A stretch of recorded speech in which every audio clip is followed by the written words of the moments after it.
Love Jesus. നമ്മുടെ ജീവിതത്തിൽ നമ്മൾ ചിന്തിക്കേണ്ട ഒരു വിഷയം ഏതാണ്? എന്തിനാണ് നമ്മുടെ സമയം ഇങ്ങനെ നമ്മൾ കളയുന്നത്? നമുക്കല്ലാതെ തന്നെ ആവശ്യത്തിന് പണി വീട്ടിലുണ്ട്. നമ്മുടെ കടയാണെങ്കിൽ കട, ഒരു അട്ടപ്പാടിയിൽ ഒരു ചേട്ടൻ എന്നോട് പറഞ്ഞെങ്ങനെയാണ്, അച്ഛൻ നിമിത്തം ഞങ്ങളുടെ കുടുംബത്തിൽ പല പ്രശ്നമുണ്ട്, ഞാനും എൻ്റെ ഭാര്യയും തമ്മിൽ എന്നും വഴക്കാണ്. എൻ്റെ ഭാര്യ അച്ഛൻ എന്ത് പ്രാർത്ഥന വെച്ചാലും നേരെ ഇങ്ങോട്ട് പോരും, ഞാൻ പറമ്പിൽ കിടന്ന് പണിയാം. ഇങ്ങനെ പള്ളി വന്ന് എപ്പോഴും ഇരുന്നാൽ കുടുംബത്തിലെ കാര്യമൊക്കെ എങ്ങനെ നടക്കുക വെച്ചാ? ഇതാണ് ചേട്ടൻ്റെ പ്രശ്നം. എന്നിട്ടാ ചേട്ടൻ പറയാണേ, ഈ പള്ളി വന്ന് കുത്തിയിരിക്കുന്ന സമയത്ത് ആ വീട്ടിൽ 10 വാഴ വെച്ചാൽ അതിൻ്റെ വാഴക്കൊല വെട്ടിയാൽ കുട്ടികൾക്ക് പുസ്തകം വാങ്ങിച്ചു കൊടുക്കാം. ഈ പള്ളി വന്ന് എന്താ ഗുണമുള്ളത്? ഈ സമയം കൊണ്ട് 10 തൊമര നട്ടാൽ, ഒരു 10 കണ്ട ഇഞ്ചി നട്ടാൽ, ഇവിടെ ഇഞ്ചിയോ കണ്ടോ വല്ലതും ഉണ്ടോ? ഫ്രീസ് തല്ലോ. ഞാൻ മൊത്തം നോക്കി, മൊത്തം റബ്ബർ, തെങ്ങ്, കമുക്, ഗംഭീരം. ഫ്രീസ് തല്ലോ. അപ്പോൾ ആ ചേട്ടൻ 10 കണ്ട ഇഞ്ചി നട്ടാൽ, അല്ലെങ്കിൽ പശുവിന് 10 കെട്ട് പുല്ലരിഞ്ഞാൽ പാല് കിട്ടും, അത് സൊസൈറ്റി കൊടുത്താൽ കാശ് കിട്ടും. ആ കാശ് കൊണ്ട് നമുക്ക് സുഖമായിട്ട് ഇരിക്കാം. Price the Lord. അല്ലാതെ പള്ളിയിൽ ഇങ്ങനെ എപ്പോഴും വന്നിരുന്നാൽ എന്താ ചേട്ടൻ്റെ ഗുണം? ഇതാണ് ചേട്ടൻ്റെ പ്രശ്നം. Price the Lord. അവർക്ക് പറ ഹല്ലേലൂയ. പ്രിയപ്പെട്ട സഹോദരങ്ങളെ, ഞാനത് ഗൗരവത്തിൽ ചിന്തിച്ചു. ശരിയാണ്, ആ ചേട്ടൻ പറഞ്ഞ് ശരിയാണ്. അല്ലെ, പറമ്പിൽ എന്തെങ്കിലും ഉണ്ടെങ്കിൽ താൻ പാതി. അപ്പോൾ പറമ്പിൽ എന്തെങ്കിലുമൊക്കെ വെച്ചാലേ കുടുംബത്തേക്ക് എന്തെങ്കിലും വരുമാനം കിട്ടുള്ളൂ. പള്ളി വന്നിരുന്നാൽ എപ്പോഴും പള്ളി വന്നിരുന്ന സമയം പോകുന്നത് മാത്രമല്ല, സ്തോത്ര കാഴ്ച ഇട്ട്. Price the Lord. അപ്പം അതുകൊണ്ട് ഞാൻ ചിന്തിച്ചതാണ്, ശരിയാണ്, ആ ചേട്ടൻ പറഞ്ഞാലും കാര്യമുണ്ട്. ഞാൻ കർത്താവിനോട് പറഞ്ഞു, കർത്താവെ, എന്തിനാണ് ജനങ്ങളെല്ലാം അങ്ങോട്ട് കൂടി എപ്പോഴും പള്ളിയിലേക്ക് വിളിക്കുന്നത്? വീടാണ് ഗാർഹിക സഭ എന്നല്ലേ പറയണത്, അത് വീട്ടിൽ തന്നെ എല്ലാം മതി. അത് വൈകുന്നേരം. അപ്പോൾ ഒരു ചെറുപ്പക്കാരൻ പറഞ്ഞു, എനിക്ക് നന്ന പ്രാർത്ഥനയുണ്ട്. എന്താ പ്രാർത്ഥന എന്നറിയോ? ഒരു സ്വർഗസ്നായ പിതാവ് ഒരു നന്മറഞ്ഞോറും ചൊല്ലി നേരെ കിടക്കും എന്ന് പറഞ്ഞു. അതാണ് എൻ്റെ പ്രാർത്ഥന. കൊന്തയിലുണ്ടെന്ന് വെച്ചാൽ കൊന്തയിലുണ്ട്. എന്താ കൊന്തയെന്ന് ചോദിച്ചപ്പോഴാണ് പറഞ്ഞത്, ഒരു സ്വർഗസ്നായ ഒരു നന്മറഞ്ഞൊരു ത്രിസ്തുതി ചൊല്ലി നേരെ കമന്നടിക്കും. ഒരുപാട് പ്രാർത്ഥന ഉണ്ട് വെച്ചാൽ ഞാൻ ഡെയിലി പ്രാർത്ഥിക്കുന്ന ആൾ. അതുകൊണ്ട് ദൈവം എനിക്ക് ഒരു മുടക്കം വരുത്തിയിട്ടില്ല. അവൻ്റെ പ്രാർത്ഥനയെക്കുറിച്ച് വിശദമായി അന്വേഷിച്ച് വന്നപ്പോഴാണ് ഒരു സ്വർഗസ്നായ പിതാവ് ഒരു നന്മ പറഞ്ഞ ഒരു ത്രിസ്തുതി, ഇതാണ് വലിയ പ്രാർത്ഥനയായിട്ട് അവൻ ചിന്തിച്ചുകൊണ്ടിരിക്കുന്നത്. Price the Lord. അപ്പം ഞാൻ ചിന്തിച്ചു, ദൈവം അത്രയും പോരെ, ബാക്കി സമയമെല്ലാം കമ്പ്യൂട്ടർ വർക്ക് ചെയ്യുക, പഠിക്കാനുള്ളത് പഠിക്കുക, എഴുതാനുള്ളത് എഴുതുക, ഫോൺ വിളിക്കാനുള്ളത് ഫോൺ വിളിക്കുക, ടി വി നോക്കി ജനറൽ നോളജ് പിടിക്കാനുള്ളതൊക്കെ എല്ലാം പിടിച്ചെടുക്കുക, ഇങ്ങനെയൊക്കെ ചെയ്യുക. അങ്ങനെയല്ല ജീവിതം ബിൽഡപ്പ് ചെയ്യേണ്ടത്. പ്രിയപ്പെട്ട സഹോദരങ്ങളെ, അപ്പോൾ കർത്താവ് പറഞ്ഞൊരു കാര്യമുണ്ട്. ഇവിടെ നമ്മൾ പഠിക്കുന്ന കാര്യങ്ങളാണെങ്കിലും ജോലി ചെയ്യുന്ന കാര്യങ്ങളാണെങ്കിലും നമ്മൾ ആ നിലത്തേക്ക് വെക്കുന്ന ഇഞ്ചി ആണെങ്കിലും നമ്മൾ വെക്കുന്ന റബ്ബറാണെങ്കിലും അതെല്ലാം വലുതായി, അതെല്ലാം ഷീറ്റായി, അതെല്ലാം നോട്ടുകെട്ടുകളായി നമ്മുടെ മടിയിലേക്ക് വരുന്നത് ഈ കുടുംബത്തിൽ ഈ പ്രാർത്ഥിക്കുന്ന ഈ അമ്മച്ചിയുടെ, ഈ മക്കളുടെ പ്രാർത്ഥിക്കുന്ന ഓരോരുത്തരുടെയും പ്രാർത്ഥന കൊണ്ടാണ് ഇതെല്ലാം കുടുംബത്തിൽ അനുഭവിക്കാനുള്ള ഒരു അന്തരീക്ഷം ഉണ്ടാകുന്നത് എന്ന് കർത്താവ് വെളിപ്പെടുത്തി. Price the Lord. അവർക്ക് പറ ഹല്ലേലൂയ. കർത്താവ് അന്ന് വെളിപ്പെടുത്തിയ വചനം എങ്ങനെയാണ്? കർത്താവ് നഗരം കാക്കുന്നില്ലെങ്കിൽ കാവൽക്കാർ ഉണർന്നിരിക്കുന്നത് വ്യർത്ഥം. കർത്താവ് ഭവനം പണിയുന്നില്ലെങ്കിൽ പണിക്കാരുടെ അധ്വാന നിഷ്ഫലം. കർത്താവ് സൗഖ്യം തരുന്നില്ലെങ്കിൽ ചികിത്സാവിധികൾ വ്യർത്ഥം. Praise the Lord. എനിക്ക് അതൊന്നും മനസ്സിലായില്ല. ഞാൻ അന്നത്തെ എൻ്റെ ചിന്ത, അവനവൻ നോക്കിയാൽ അവനവനുണ്ട്. ഇതാണ് എൻ്റെ ചിന്ത. ദൈവവചനം പഠിപ്പിക്കുകയാണ്, കർത്താവ് സൗഖ്യം നൽകുന്നില്ലെങ്കിൽ ചികിത്സാവിധികൾ വ്യർത്ഥം. കർത്താവ് വീട് പണിയുന്നില്ലെങ്കിൽ പണിക്കാരുടെ അധ്വാനം വ്യർത്ഥം. കർത്താവ് നഗരം കാക്കുന്നില്ലെങ്കിൽ കാവൽക്കാർ ഉറക്കൊഴിക്കുന്നതും വ്യർത്ഥം. അത് മനസ്സിലാകാതെ ഇരിക്കുന്ന സമയത്ത് ഒരു ചേട്ടൻ അട്ടപ്പാടിയിൽ എൻ്റെ അടുത്ത് വന്നു. ആ ചേട്ടൻ്റെ അനുഭവം പറഞ്ഞപ്പോൾ എനിക്കെല്ലാം മനസ്സിലായി. ആ ചേട്ടൻ പറയാണ്, എൻ്റെ അച്ഛൻ പ്രത്യേകം ഒന്ന് പ്രാർത്ഥിക്കണം. ഞാൻ പറഞ്ഞു, ഞാൻ പ്രാർത്ഥിക്കാൻ വേണ്ടി ഇരിക്കുന്ന സ്വാമിയാണ്, ഞാൻ പ്രാർത്ഥിക്കും സ്വാമി, ഇങ്ങോട്ട് വരൂ, ഞാൻ പ്രാർത്ഥിച്ചു വിടാന്ന് പറഞ്ഞു.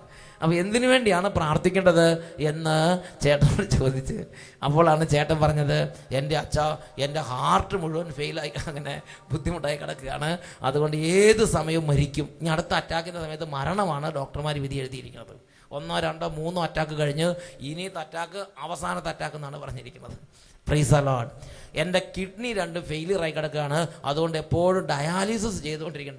ആഴ്ചയിൽ 1-2 തവണ ഡയാലിസിസ് ചെയ്യണം. രക്തം മുഴുവനും മാറ്റി വെക്കണം. അദ്ദേഹം പറഞ്ഞു എൻ്റെ കരളിൽ ലിവർ സിറോസിസ് എന്താ വന്നിരിക്കുകയാണ്. അതുകൊണ്ട് കരൾ വലിയ പ്രശ്നത്തിലാണ്. അതുകൊണ്ട് വലിയ കുഴപ്പത്തിലാണ് ഇരിക്കുന്നത്. പിന്നെ പാൻക്രിയാസിലാണ് പിന്നെ എന്തോ കല്ലെല്ലാം കൂടെ കൂടി അങ്ങനെ കൂടി കിടക്കുകയാണ്. Price the Lord.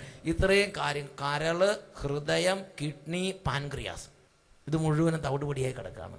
എന്നിട്ട് ആ ചേട്ടൻ പറയുകയാണ്, ഈ അട്ടപ്പാടിക്കാരെ ഓർക്കുമ്പോൾ എനിക്ക് അസൂയ വന്നിട്ട് പാടില്ലെന്ന് പറഞ്ഞു.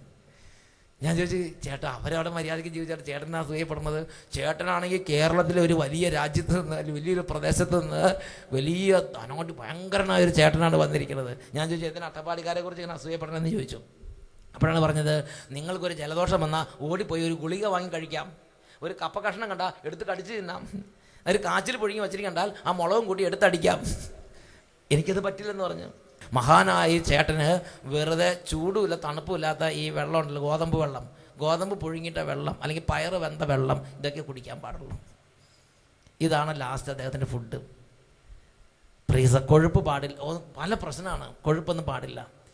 പിന്നെ എന്തെങ്കിലും, അപ്പോൾ അദ്ദേഹം പറയാണ്, ഞാൻ എൻ്റെ ജലദോഷത്തിന് ഒരു ഗുളിക എടുത്താൽ ആ ഗുളിക എടുക്കണമെങ്കിൽ ഹാർട്ടിൻ്റെ ഡോക്ടറും കരളിൻ്റെ ഡോക്ടറും പാൻക്രിയാസിൻ്റെ ഡോക്ടറും കിഡ്നീൻ്റെ ഡോക്ടറും എല്ലാത്തിനും സെപ്പറേറ്റ് ഡോക്ടർമാരാണ്. ആ 4 ഡോക്ടർമാർ ഓക്കെ എന്ന് പറഞ്ഞാൽ മാത്രമേ എനിക്കൊരു ഗുളിക എടുക്കാൻ അനുവാദമുള്ളൂ. ഒരു ഫുഡ്, ഒരു ഗ്ലാസ് വെള്ളം കുടിക്കണമെങ്കിൽ 4 ഡോക്ടർമാരും ഇത് എടുത്തുകൊണ്ട് ശരീരത്തിന് കോംപ്ലിക്കേഷൻ വരില്ല എന്ന് പറഞ്ഞാൽ മാത്രമേ എനിക്ക് ഈ മെഡിസിൻ എടുക്കാൻ, വെള്ളം കുടിക്കാനോ ഭക്ഷണം കഴിക്കാനോ അനുവാദമുള്ളൂ. അല്ലെങ്കിൽ നിർഗുണ ഭക്ഷണം ഉണ്ടല്ലോ, അത് മാത്രമേ കഴിക്കാൻ പാടുള്ളൂ. വെറുതെ ഈ ഗോതമ്പ് പുഴുങ്ങിയ വെള്ളം കുടിക്കുക. ഞാൻ ചിന്തിച്ചു, ഓരോ മനുഷ്യന്മാരുടെ സ്ഥിതി. എല്ല് മുറിയെ പണിത പല്ല് മുറിയെ തിന്നാന്ന് പറഞ്ഞിട്ട് ഇപ്പം എന്താ സ്ഥിതി? ഗോതമ്പ് വെള്ളം കുടിച്ച് കിടക്കുക. ആ ചേട്ടൻ പറഞ്ഞു, അച്ഛാ ഇതൊന്നും സാരമില്ല അച്ഛാ, എനിക്ക് വലിയ സങ്കടമാണ് അച്ഛാ. ഞാൻ ചോദിച്ചു, എന്താ ചേട്ടാ സങ്കടം? ചേട്ടൻ പറഞ്ഞു, 200 കോടി രൂപ കടമുണ്ടെന്ന് പറഞ്ഞു. ഇതോടുകൂടി ഞാൻ ആകെ തവിടുപൊടിയായി. ഞാൻ പറഞ്ഞു, ചേട്ടാ അട്ടപ്പാടിയിൽ 2000 രൂപ കടമുള്ളവരെ ഞാൻ കണ്ടിട്ടുണ്ട്, 200 രൂപ കടമുള്ളവരെ ഞാൻ കണ്ടിട്ടുണ്ട്, 20 രൂപ കടമുള്ളവരൊക്കെ ഞാൻ കണ്ടിട്ടുണ്ട് അട്ടപ്പാടിയിൽ. ഒരു ചേട്ടൻ എൻ്റെ 20 രൂപ കടം വാങ്ങി, പിന്നെ അദ്ദേഹം വാഴക്കൊല വിറ്റ് ആ 20 രൂപ കടം വീട്ടി. 20 രൂപ കടമുള്ളവർ, 200 രൂപ കടമുള്ളവർ, മാക്സ് 2000 രൂപയെ കടം. ഈ ചേട്ടൻ പറയാണ് എത്രയാ? 200 കോടി രൂപ കടം. ഞാൻ ചോദിച്ചു, ചേട്ടനെ സഹായിക്കാൻ ആരുമില്ലേ? ആ ചേട്ടൻ്റെ ആങ്ങളെയല്ലോ, ചേട്ടൻ്റെ ബ്രദറോ അല്ലെങ്കിൽ ചേട്ടൻ്റെ അനിയനോ അല്ലെങ്കിൽ തൊട്ടടുത്ത് ആരെങ്കിലും. അപ്പോൾ അവർക്കെല്ലാം എനിക്ക് സഹായിക്കാൻ പറ്റിയ 4 പേര് ഏറ്റെടുത്തുകൊണ്ട് 4 പേർക്ക് 200 കോടി വെച്ച് കടമുണ്ടെന്ന് പറഞ്ഞു. ഞാൻ ചോദിച്ചു, എന്താ ചേട്ടാ വിഷയം, തുറന്ന് പറയും, ഇങ്ങനെയൊക്കെ ഞാൻ ആദ്യം കേൾക്കുക എന്ന് പറഞ്ഞു. തിന്നിട്ടും കുടിച്ചിട്ട് ഇത്രയും കടം വരുമോ? ഒരാൾ ജീവിതകാലം മുഴുവൻ ഇരുന്ന് തിന്നുക കുടിക്കുക ഇത്രയും കടം വരുമോ? ഞാൻ ചോദിച്ചു, എന്താ ചേട്ടാ ഉള്ളത് തുറന്ന് പറയുമെന്ന് പറഞ്ഞു. ഇതൊക്കെ എങ്ങനെ സംഭവിച്ചു? അപ്പോൾ എനിക്ക് മനസ്സിലായി, ചില ആളുകൾക്ക് കഴിവില്ലാത്ത ആളുകളുണ്ട്, എഫിഷ്യൻസി ഇല്ലാത്തവർ, പിടിപ്പുകേടുള്ളവർ. അപ്പോൾ ഇയാളുടെ പിടിപ്പുകേട് കൊണ്ട് വന്നതായിരിക്കും എന്ന് വിചാരിച്ച് ഞാൻ പറഞ്ഞു, ചേട്ടന് പിടിപ്പുകേട് ഉണ്ടായിരുന്നെങ്കിൽ എന്തിനങ്ങനത്തെ കാര്യങ്ങൾ അവിടെ പോയി നല്ല കഴിവുള്ളവരെ ഏൽപ്പിക്കാൻ പാടില്ലായിരുന്നു. ആ ചേട്ടൻ പറഞ്ഞു, പിടിപ്പുകേടോ, എഫിഷ്യൻസിയുടെ കാര്യത്തിൽ എന്നെ കഴിഞ്ഞിട്ടേ ആളുള്ളെന്ന് പറഞ്ഞു. അത്രയും മിടുക്കനായ ചേട്ടനാണ് ഈ ചേട്ടൻ. ആ ചേട്ടൻ എല്ലാ ക്ലാസ്സിലും റാങ്കോടെ പാസ്സായ ചേട്ടനാണ്. 10ാം ക്ലാസ്സോ +2 ആ ലെവലിൽ മെട്രിക്കുലേഷൻ അതൊക്കെ കഴിഞ്ഞപ്പോൾ സ്വിറ്റ്സർലൻഡിൽ പോയിട്ടാണ് ഇതിൻ്റെ ഉപരിപഠനം നടത്തി റാങ്കോടെ ഡിഗ്രി എടുത്ത് തിരിച്ചു വന്നത്. കഴിവിൻ്റെ കാര്യത്തിൽ. അപ്പോൾ എനിക്ക് മനസ്സിലായി, കഴിവുണ്ടെങ്കിൽ ചിലപ്പം മൂക്കറ്റം മദ്യപിച്ചും ദൂർത്തടിച്ച് ചിലർ കളയും, ദൂർത്തടിച്ച് കളയുന്ന ആളുകൾ കണ്ടെത്തുന്നുണ്ട്. അപ്പോൾ ഞാൻ വിചാരിച്ചു ഈ ചേട്ടൻ ദൂർത്തടിച്ച് കളഞ്ഞതായിരിക്കും. അപ്പോൾ ചേട്ടൻ പറഞ്ഞു, അച്ഛാ ഇന്ന് വരെ 5 പൈസ അനാമത്ത് ചിലവായിട്ട് പുക വലിച്ചിട്ടോ കള്ള് കുടിച്ചിട്ടോ അല്ലെങ്കിൽ എന്തെങ്കിലും കാര്യത്തിന് വേണ്ടി ഒന്ന് ലാവിഷായിട്ട് ഒരു ഫസ്റ്റ് ക്ലാസ് യാത്ര ചെയ്തിട്ടോ ഒന്നും കളഞ്ഞിട്ടില്ല. പിശുക്കിയാണ് ജീവിച്ചത് ഇതുവരെ എന്ന് പറഞ്ഞു. അപ്പം ഞാൻ ചിന്തിച്ചു, പിന്നെ എന്തായിരിക്കും ഇത്രയും കടം വരണത്? അപ്പോൾ ഞാൻ പറഞ്ഞു, അപ്പനായിട്ട് കുറേ കടബാധ്യത വരുത്തി വെച്ചത് മക്കളുടെ കാലം വന്നപ്പോൾ പലിശയുടെ പലിശയായിട്ട് പെരുകിയതായിരിക്കുമായിരിക്കും. അപ്പോൾ ചേട്ടൻ പറഞ്ഞു, ഞാനും എൻ്റെ ബ്രദറും 2 പേര് മാത്രമേ കുടുംബത്തിൽ ആണുങ്ങളുള്ളൂ. ഇവർക്ക് കോടിക്കണക്കിന് ഉറുപ്പിയുടെ നീക്കുമാക്കിയുള്ള വലിയൊരു സമ്പന്നൻ്റെ കുടുംബത്തിൽ പറഞ്ഞ 2 മക്കളാണ് ഇവർ. അതുകൊണ്ടാണ് അവരെല്ലാ വിദ്യാഭ്യാസം വിദേശത്തായിരുന്നു. എല്ലാ യാത്ര നല്ല വിധത്തിലാണ് അപ്പൻ മക്കളെ വളർത്തിയത്. അങ്ങനെ നല്ല വിധത്തിൽ ഹൈ ലെവലിൽ മക്കൾ വളർന്നു വന്നു. പ്രിയപ്പെട്ട സഹോദരങ്ങളെ, പക്ഷേ നമുക്ക് സാമ്പത്തിക പാരമ്പര്യമായി ഒരുപാട് സ്വത്ത്, ഒരു 5 പൈസ കളഞ്ഞിട്ടില്ല. ഇനി അലസമായിട്ട് ദിവസം മുഴുവൻ അലസമായി പണി, ചില അലസന്മാരുണ്ട് എന്ത് കിട്ടിയാലും ഗുണം പിടിക്കാത്തവർ, ഇനി വല്ല അലസതയാണെന്ന് വിചാരിച്ചു. അപ്പം അദ്ദേഹം പറയണത് കഠിനാധ്വാനത്തിൻ്റെ കാര്യത്തിൽ ഞങ്ങളുടെ ദേശത്ത് ഞങ്ങളെ കഴിഞ്ഞ ആളില്ലെന്ന് പറഞ്ഞു. എന്ന് പറഞ്ഞാൽ വെളുപ്പിന് 4 മണിക്ക് ഇവർ എഴുന്നേൽക്കും, രാത്രി 2 മണി വരെ കമ്പ്യൂട്ടറിന് മുമ്പിലിരുന്ന് വർക്ക് ചെയ്യും. ഇവർ ബാക്കിയുള്ളവരൊക്കെ സ്റ്റാഫിനെ വെച്ച് വർക്ക് ചെയ്യിക്കും. ഇവരങ്ങനെ നേരിട്ട് ഇതിൻ്റെ ഓണർ തന്നെ കമ്പ്യൂട്ടർ മുമ്പിലിരുന്നു കാര്യങ്ങൾ, കണക്കുകൾ ചെക്ക് ചെയ്യുന്നു, കമ്പനികൾ ചെക്ക് ചെയ്യുന്നു, ഓരോ കാര്യങ്ങൾ സെറ്റിൽ ചെയ്യുന്നു, എല്ലാം കമ്പ്യൂട്ടറിലാണ് ചെയ്യും. 2 മണി വരെ, രാത്രി 2 മണി വരെ കമ്പ്യൂട്ടറിൻ്റെ മുമ്പിലാണ്. അതിനുശേഷം മാക്സിമം 2-2.5 മണിക്കൂർ ഉറങ്ങും, പിന്നെ വേഗം എഴുന്നേക്കും, പിന്നെ വർക്ക് തുടങ്ങും. നോക്ക്, വർക്കിൻ്റെ കാര്യത്തിൽ നിങ്ങളങ്ങനെ വർക്ക് ചെയ്യുന്നുണ്ടോ? നിങ്ങൾ രാത്രി 2 മണി വരെ ഇപ്പം ഇരുന്ന് ഉറങ്ങാൻ തുടങ്ങി. Price the Lord. ഉറക്കെ പറ ഹല്ലേലൂയ. വളരെ റിലാക്സ്ഡായ നല്ല ജനമാണ്. ഉറക്കെ പറഞ്ഞേ ഹല്ലേലൂയ, ഹല്ലേലൂയ. ഞാൻ ചോദിച്ചു, പിന്നെ എങ്ങനെ ഇങ്ങനെ കടം വന്നു? പ്രിയപ്പെട്ട സഹോദരങ്ങളെ, ആ മനുഷ്യനെ സമർപ്പിച്ച് ദൈവസന്നിധി പ്രാർത്ഥിച്ചപ്പോൾ ദൈവം നൽകിയ ഒരു വചനമുണ്ട്. ആ വചനമാണ് പ്രഭാഷകന്റെ പുസ്തകത്തിൽ 27-ാം അധ്യായത്തിലെ 3-ാമത്തെ തിരുലിഖിതം. വചനം പഠിപ്പിക്കുകയാണ്, ദൈവഭക്തിയിൽ ദൃഢതയും തീഷ്ണതയും ഇല്ലാത്തവൻ്റെ ഭവനം അതിവേഗം നശിക്കും. ദൈവഭക്തി ഇല്ലാത്തവൻ്റെ ജീവിതം എന്നാണോ, ദൈവഭക്തി ഇല്ലാത്തവൻ്റെ കുടുംബം എന്നാണോ പറഞ്ഞിരിക്കുന്നത്? ദൈവഭക്തി ഇല്ലാത്തവൻ്റെ ഭവനം, അവൻ്റെ ജീവിതം മാത്രമല്ല, അവൻ്റെ ഭവനം അതിവേഗം നശിക്കും. പ്രിയപ്പെട്ട സഹോദരങ്ങളെ, നമ്മൾ ചത്ത് പണിയെടുത്തു എന്ന് വിചാരിച്ച് അത് കുടുംബത്തിലൊരു സാമ്പത്തിക അഭിവൃദ്ധിയായി വരണം നിർബന്ധമില്ല. നമ്മളെല്ലാം കൂടെ കൂടി എങ്ങനെയെങ്കിലും കുറച്ച് പൈസ സമ്പാദിച്ച് ഒരു വീട് വെക്കാമെന്ന് വിചാരിച്ച് അങ്ങനെ എല്ലാം കൂടെ റെഡിയാക്കി വരുമ്പോഴാണ് ഒരു ചെറിയ ഒരു സംഗതി അവിടെ ഉണ്ടാവും, എല്ലാം ചിന്ന ഭിന്നമായി പോകും.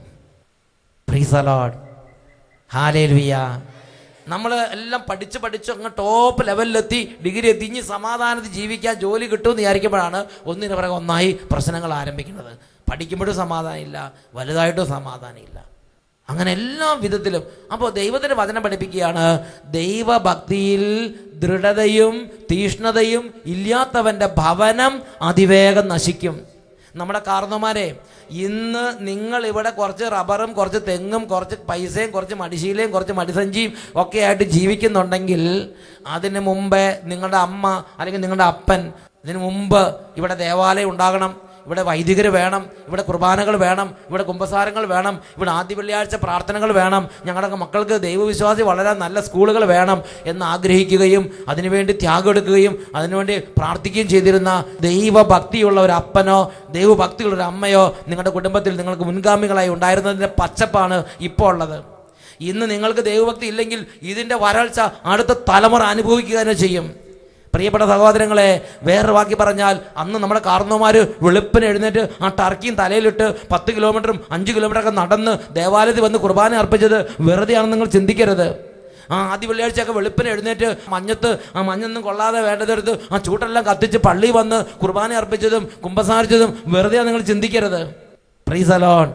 നമ്മുടെ കുടുംബത്തിൽ, അത് അപ്പനാകട്ടെ അമ്മയാകട്ടെ അത് ഭാര്യയാകട്ടെ മക്കളാകട്ടെ, കുടുംബത്തിൽ ഒരു ദൈവ പൈതൽ ദൈവഭക്തിയുടെ ജീവിതം നയിക്കുന്നുണ്ടെങ്കിൽ അത് കുടുംബം മുഴുവനും ഒരു ബ്ലെസ്സിങ് ആയി കർത്താവ് രൂപാന്തരപ്പെടുത്തും. Price the Lord. ദൈവഭക്തി നമ്മുടെ കുടുംബത്തിൻ്റെ അടിത്തറയാണ്. ഉറക്കെ പറയാം ഹല്ലേലൂയ, ഹല്ലേലൂയ. പ്രിയപ്പെട്ട കുട്ടികളെ, നിങ്ങളുടെ മാതാപിതാക്കന്മാർ നിങ്ങളോട് പറയാണ്, മക്കളെ വെളുപ്പിന് എഴുന്നേറ്റ് പള്ളിയിൽ പോ, ഇത് ക്രിസ്മസ് അവധിക്കാലമല്ലേ, ഇത് വലിയ അവധിയല്ലേ, നിങ്ങളിത് ഇത് ഇത് ഓണപ്പരീക്ഷ അവധിയല്ലേ, നിങ്ങൾ വെളുപ്പിന് എഴുന്നേറ്റ് പള്ളിയിൽ പോ എന്ന് പറഞ്ഞ് നിങ്ങൾ പരീക്ഷ കഴിഞ്ഞ് വീട്ടിൽ കിടന്ന് ഉറങ്ങുമ്പം അപ്പനും അമ്മയും നിങ്ങൾ എഴുന്നേൽപ്പിച്ച് ദേവാലയത്തിലേക്ക് വിടുമ്പോൾ, കുർബാനയ്ക്ക് കൂടാൻ വേണ്ടി വിടുമ്പോൾ, അല്ലെങ്കിൽ ഓരോ പെരുന്നാളിൽ ഈസ്റ്റർ ഓരോ കാര്യങ്ങൾ വരുമ്പോൾ നേരത്തെ പോയി കുമ്പസാരിക്ക്, നന്നായി ഒരുങ്ങ്, ധ്യാനത്തിന് പോ, കൺവെൻഷന് പോ. കൺവെൻഷന് പോയാൽ അങ്ങോട്ടും ഇങ്ങോട്ടും നടക്കരുത്, ഒരു സ്ഥലത്ത് ഒതുങ്ങിയിരുന്ന് വചനം കേൾക്കണം എന്നൊക്കെ നിങ്ങളുടെ അപ്പനും നിങ്ങളുടെ അമ്മയും നിങ്ങൾക്ക് നിർദ്ദേശം തരുമ്പോൾ, നാളെ നിങ്ങളൊരു ഇൻ്റർവ്യൂവിന് പോകുമ്പം, നാളെ നിങ്ങളൊരു ജോലിക്ക് പോകുമ്പോൾ, നാളെ ഒരു വിസയ്ക്ക് വേണ്ടി പോകുമ്പോൾ, നാളെ ഒരു രാജ്യത്തേക്ക് പോകാൻ വേണ്ടി ആഗ്രഹിക്കുമ്പോൾ, അവിടെ ആ വാതിലിൽ ആ എൻട്രൻസിൽ നിങ്ങൾക്ക് വേണ്ടി കർത്താവ് നിൽക്കണമെങ്കിൽ ഇന്ന് നിങ്ങളുടെ അപ്പനും അമ്മയും പറയണ ദൈവഭക്തിയുടെ വഴികളെ നിങ്ങൾ പരിശീലിക്കണമെന്നാണ് ദൈവത്തിൻ്റെ വചനം ദൈവമക്കളോട് പറയുന്നത്. Price the Lord. ഉറക്കെ പറ ഹല്ലേലൂയ, ഹല്ലേലൂയ, ഹല്ലേലൂയ. പ്രിയപ്പെട്ട സഹോദരങ്ങളെ, സങ്കീർത്തന പുസ്തകത്തിൽ 147 അധ്യായത്തിലെ 10 തിരുലിഖിതം വചനം പഠിപ്പിക്കുന്നു, പടക്കുതിരയുടെ ബലത്തിൽ അവിടുന്ന് സന്തോഷിക്കുന്നില്ല, ഓട്ടക്കാരൻ്റെ ശീഘ്രതയിൽ അവിടുന്ന് പ്രസാദിക്കുന്നില്ല. തന്നെ ഭയപ്പെടുകയും തൻ്റെ കാരുണ്യത്തിൽ പ്രത്യാശ വെക്കുകയും ചെയ്യുന്നവരിലാണ് അവിടുന്ന് പ്രസാദിക്കുന്നത്. എന്താ ഇതിൻ്റെ അർത്ഥം? പടക്കുതിരയുടെ ബലത്തിൽ അവിടുന്ന് സന്തോഷിക്കുന്നില്ല, ഓട്ടക്കാരൻ്റെ ശീഘ്രതയിൽ അവിടുന്ന് പ്രസാദിക്കുന്നില്ല, തന്നെ ഭയപ്പെടുകയും തൻ്റെ കാരുണ്യത്തിൽ പ്രത്യാശ വെക്കുകയും ചെയ്യുന്നവരിലാണ് അവിടുന്ന് പ്രസാദിക്കുന്നത്. എന്താ അതിൻ്റെ അർത്ഥം? 2012 നവംബർ മാസത്തിൽ അതിരമ്പുഴയിൽ വെച്ച് വലിയ ഒരു അഭിഷേകാഗ്നി കൺവെൻഷൻ നടക്കുകയാണ്. ആ കൺവെൻഷൻ നടന്നപ്പോൾ ഒരു കുടുംബം അവിടെ പൊട്ടിക്കരഞ്ഞ് പങ്കെടുക്കുന്നുണ്ടായിരുന്നുവെന്ന് പിന്നീട് എനിക്ക് മനസ്സിലായി. അതെനിക്ക് മനസ്സിലായത് ഡിസംബർ 19, 23 വരെ ഭരണങ്ങാനം വലിയ കൺവെൻഷൻ നടക്കുമ്പോൾ ഈ കുടുംബം അങ്ങോട്ട് വന്നു, അതിലും പങ്കെടുത്ത്. എന്നിട്ട് ആ കുടുംബം ഒരു സാക്ഷ്യം പറഞ്ഞു. ഒരു ചെറുപ്പക്കാരനാണ്. ആ ചെറുപ്പക്കാരൻ പറയുകയാണ്, എൻ്റെ ജീവിതകാലത്ത് ഒരുപാട് വലിയ സ്വപ്നമായിരുന്നു ഒരു ജോലി, ഒരു വിദേശത്തൊരു ജോലി, നല്ല ശമ്പളം വാങ്ങുക, നല്ല സ്ഥിതിയിലിരിക്കുക. അങ്ങനെ നന്നായിട്ട് പഠിച്ചു, നല്ല നിലയിൽ പാസ്സായി. അതുപോലെ തന്നെ നല്ല വിധത്തിൽ നല്ല സ്വഭാവമാണ്, എല്ലാം നല്ല. അവന് നല്ല ഭാവിയെക്കുറിച്ച് ആഗ്രഹം ഉണ്ടായിരുന്നതുകൊണ്ട് നല്ല സർട്ടിഫിക്കറ്റുകൾ അവനുണ്ട്, നല്ല സ്വഭാവത്തെക്കുറിച്ച് അവന് സർട്ടിഫിക്കറ്റുകളുണ്ട്, അവന് പഠിച്ചതിൻ്റെ നല്ല സർട്ടിഫിക്കറ്റുകളുണ്ട്. എല്ലാ കോഴ്സും പൂർത്തിയായി, സർട്ടിഫിക്കറ്റുകളെല്ലാം കൈകൾ വാങ്ങി. പക്ഷേ ഇവന് ജോലി ശരിയാകുന്നില്ല. 50 പേര് പഠിച്ചതിൽ 49 പേരും വിദേശത്ത് പോയി 1.5 ലക്ഷം, 2 ലക്ഷം, 3 ലക്ഷം വെച്ച് ശമ്പളം വാങ്ങുക. അവർ വീട് വെക്കാൻ തുടങ്ങി, അവരുടെ കല്യാണങ്ങൾ നടന്നു. ഇവൻ മാത്രം പഠിപ്പ് കഴിഞ്ഞു 7 വർഷമായിട്ടും ഒരു സ്ഥലത്ത് എത്താതെ, മേൽപോട്ട് എറിയുന്ന വടി താഴേക്ക് വരണത് പോലെ ഒരു മേൽഗതിയും കിട്ടാതെ അലഞ്ഞ് തിരിഞ്ഞ് കേരളത്തിൽ നടക്കുക. അവൻ പറയണം 50 പേരും 49 പേരും ജോലി കയറി, അവർ നല്ല സ്ഥിതിയിലായി. ഇവന് ജോലി കിട്ടുന്നില്ലെന്ന് മാത്രമല്ല, ഇവനിപ്പോൾ നിരാശ, ഇവനിപ്പോൾ സങ്കടം, ഇവനിപ്പോൾ വെറുപ്പ്, പൊട്ടിത്തെറിക്കുക, ദേഷ്യം, കുടുംബത്തിൽ സമാധാനം ഇല്ല. അങ്ങനത്തെ അന്തരീക്ഷത്തിലാണ് അതിരമ്പുഴ കൺവെൻഷനിൽ ഈ കുടുംബം വന്ന് പങ്കുചേരുന്നത്. പ്രത്യേകിച്ച് ഈ യുവാവിന് വേണ്ടിയാണ് അവർ വന്ന് പ്രാർത്ഥിക്കുന്നത്. പ്രിയപ്പെട്ട സഹോദരങ്ങളെ, അവിടെ വെച്ച് ദൈവവചനം കേട്ട്, അവിടെ വെച്ച് പരിശുദ്ധാത്മാവിനെ സ്വീകരിച്ച്, അവിടെ വെച്ച് ദൈവത്തിൻ്റെ വഴികളിലൂടെ വിശുദ്ധ ജീവിതം നയിക്കുന്നതിനെക്കുറിച്ചും ദൈവഭക്തിയുടെ വിലയെക്കുറിച്ചും ഈ ദൈവമായി തിരിച്ചറിഞ്ഞു.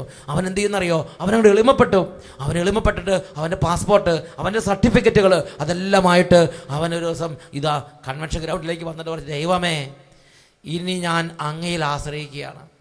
ഇതുവരെ ഞാൻ എൻ്റെ സർട്ടിഫിക്കറ്റിൽ ആശ്രയിച്ചു, ഞാൻ ഒരുപാട് കഴിവുള്ള ആളാണ്, പക്ഷേ ഇനി ഞാൻ ഇതെല്ലാം തിരിച്ചു തരിക, അങ്ങനെ അനുഗ്രഹിക്കണം എന്ന് പറഞ്ഞ സർട്ടിഫിക്കറ്റും പാസ്പോർട്ടും എല്ലാം കൊണ്ടുവന്ന് കൺവെൻഷൻ ഗ്രൗണ്ടിൽ ഇരുന്ന്.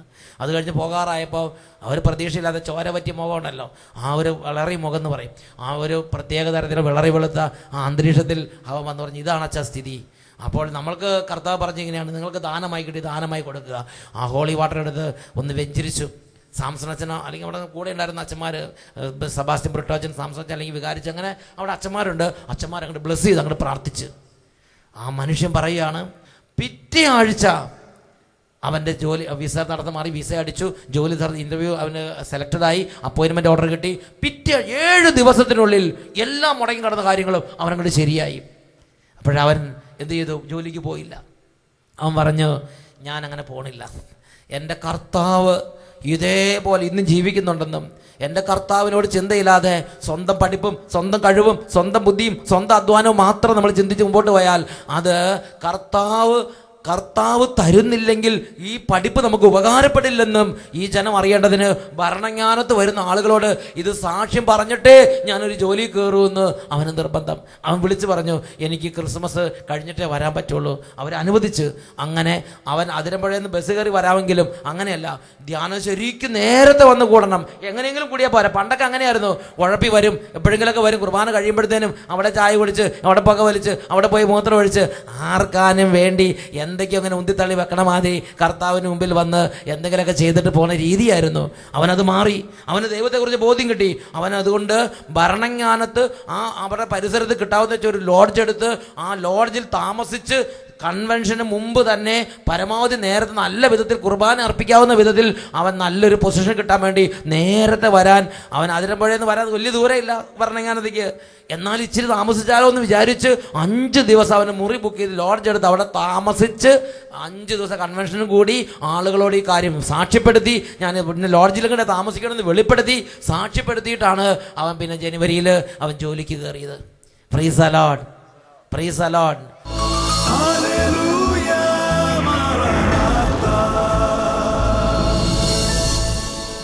Come, Lord Jesus.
യേശുവേ ആരാധന, യേശുവേ ആരാധന, യേശുവേ സ്തോത്രം, യേശുവേ സ്തോത്രം. എല്ലാ ദൈവമക്കളും മുട്ടുകുത്തി നിന്ന് ദിവ്യകാരുണ്യ ആശീർവാദം സ്വീകരിക്കുന്ന ഈ സമയം കുടുംബത്തിന്റെയും സ്ഥാപനങ്ങളുടെയും വ്യക്തിപരമായ ജീവിതത്തിലെല്ലാം കർത്താവും അധിപതിയുമായി യേശുവിനെ ഏറ്റുപറഞ്ഞ് ആരാധിക്കുകയാണ്. യേശുവിനെ ഏറ്റുപറഞ്ഞ് ആരാധിക്കുന്നിടത്ത് സാത്താൻ അലറിക്കൊണ്ട് ഓടി മറയുന്നു എന്നുള്ളതാണ് യാഥാർത്ഥ്യം. കരങ്ങൾ ഉയർത്തി ഉറക്കെ വിളിക്കട്ടെ. Hallelujah, hallelujah. യേശുവേ, യേശുവേ, യേശുവേ, യേശുവേ, യേശുവേ. കരങ്ങൾ ഉയർത്തി ഒരുമിച്ച് യേശുവിനെ ഉറക്കെ വിളിക്കുന്നു. യേശുവേ, യേശുവേ, ദൈവമേ, പിതാവേ, നീ എന്നും മതിയായവൻ. ഹൃദയം നുറുങ്ങി വിളിക്കുന്നു. യേശുവേ, യേശുവേ, ദൈവമേ, യേശുവേ, കുട്ടികൾ മുതിർന്നവരും ചേർന്ന് ഉറക്കെ വിളിക്കുന്നു. യേശുവേ, എൻ ദൈവമേ, നീ എന്നും മതിയായവൻ, നീ എന്നും മതിയായവൻ, നീ എന്നും മതിയായവൻ.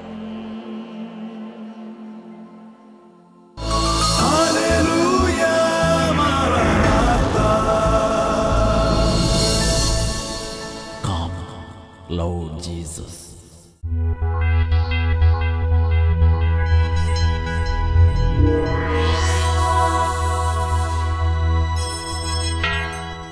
എൻ്റെ പേര് സിബിച്ചൻ, വൈഫിൻ്റെ പേര് സിൽവി, മകൻ്റെ പേര് ഗോഡ്സൺ.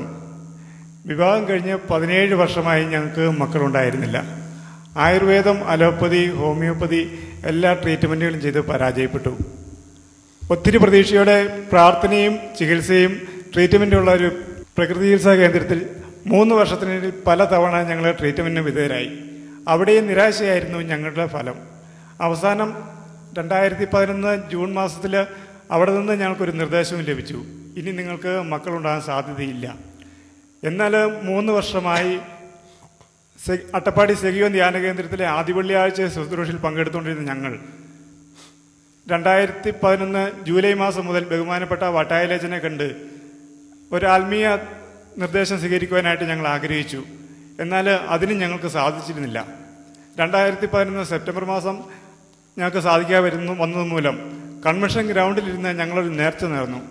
ദൈവമേ, അടുത്ത 3 മാസം ഞങ്ങൾ നേർച്ച നേർന്ന് പ്രാർത്ഥിക്കും. പ്രഗ്നൻ്റ് ആവുകയാണെങ്കിൽ 2012 ജനുവരി മാസത്തിൽ അട്ടപ്പാടി കൺവെൻഷനിൽ 10,000 മുന്നേ സാക്ഷ്യപ്പെടുത്താമായിരുന്നു നേർച്ച. ഇന്നും ജീവിക്കുന്ന ദൈവത്തിൻ്റെ അനുഗ്രഹത്താൽ 2012 ജനുവരി മാസത്തിൽ ഞാൻ കൺവെൻഷൻ സാക്ഷ്യപ്പെടുത്തുമ്പോൾ എൻ്റെ ഭാര്യ 3 മാസം പ്രഗ്നൻ്റ് ആയിരുന്നു. ജൂൺ മാസം 28-ാം തീയതി ദൈവം ഒരു പൊന്നോമന മകനെ നൽകി ഞങ്ങളെ അനുഗ്രഹിച്ചു. സങ്കീർത്തനം 127:3 കർത്താവിന്റെ ദാനമാണ് മക്കൾ ഉദരഫലം ഒരു സമ്മാനവും. കർത്താവിന്റെ ദാനമാണ് മക്കൾ ഉദരഫലം ഒരു സമ്മാനവും. Hallelujah, hallelujah. പ്രിയപ്പെട്ട സഹോദരങ്ങൾക്ക് വിവാഹം കഴിഞ്ഞിട്ട് 17 വർഷമായിട്ട് മക്കളില്ല. ചികിത്സയ്ക്കാത്ത ഹോസ്പിറ്റലുകളില്ല. ആയുർവേദം, അലോപ്പതി, ഹോമിയോ, അവസാനം പ്രകൃതി ചികിത്സ, അവസാനം എല്ലാ ഡിപ്പാർട്ട്മെന്റും വിധി എഴുതി ഇനി നിങ്ങൾക്ക് കുഞ്ഞുങ്ങൾ ജനിക്കില്ല. അങ്ങനെ അവർ അട്ടപ്പാടി സഖിയോ ധ്യാന കേന്ദ്രത്തിൽ വന്ന് സേവർക്കാർ വട്ടാഴ്ചനെ കണ്ട് പ്രാർത്ഥിക്കാമെന്ന് വിചാരിച്ചു വന്ന്. അപ്പൊ അച്ഛൻ കൺവെൻഷൻ മറ്റു തിരക്കുകളുണ്ട്, നേരിട്ട് കാണാൻ സാധിച്ചില്ല. അപ്പോൾ അവർ അവിടെ നിന്ന് കർത്താവിനെ ആശ്രയിച്ചു. ദൈവമേ, അടുത്ത വർഷം ഞങ്ങൾക്കൊരു കുഞ്ഞ് ജനിക്കുകയാണെങ്കിൽ 10,000ങ്ങളുടെ മുമ്പിൽ വന്ന് സാക്ഷ്യപ്പെടുന്ന നേർന്ന് പ്രാർത്ഥിച്ചു. കർത്താവ് അത് കണ്ട്. പ്രിയപ്പെട്ട സഹോദരങ്ങളെ, ഇതാ 17 വർഷങ്ങൾ ശേഷം 18ാമത്തെ വർഷത്തിൽ ഒരു കുഞ്ഞിനെ കർത്താവ് നൽകി. ആ കുഞ്ഞിനെ ആയിട്ട് വന്ന് ഇതാ ലക്ഷക്കണക്കിന് ആൾക്കാരുടെ മുൻപിൽ ഇപ്പോൾ സാക്ഷ്യപ്പെടുത്തിക്കൊണ്ടിരിക്കുകയാണ്. Hallelujah, hallelujah, praise the Lord, praise the Lord. കാര്യങ്ങൾ ഉയർത്തിയടിച്ച് പാട്ട് പാടി കർത്താവിനെ ആരാധിക്കാൻ നമുക്ക് കാരണമുണ്ട്, കൈകൊട്ടി പാടാനേറെ കാരണമുണ്ട്. ഹല്ലേലൂയ, ഹല്ലേലൂയ, എൻ്റെ യേശു ജീവിക്കുന്നു. ഹല്ലേലൂയ, ഹല്ലേലൂയ, എൻ്റെ യേശു ജീവിക്കുന്നു. ഹല്ലേലൂയ, മറനാഥാ. Come, Lord Jesus.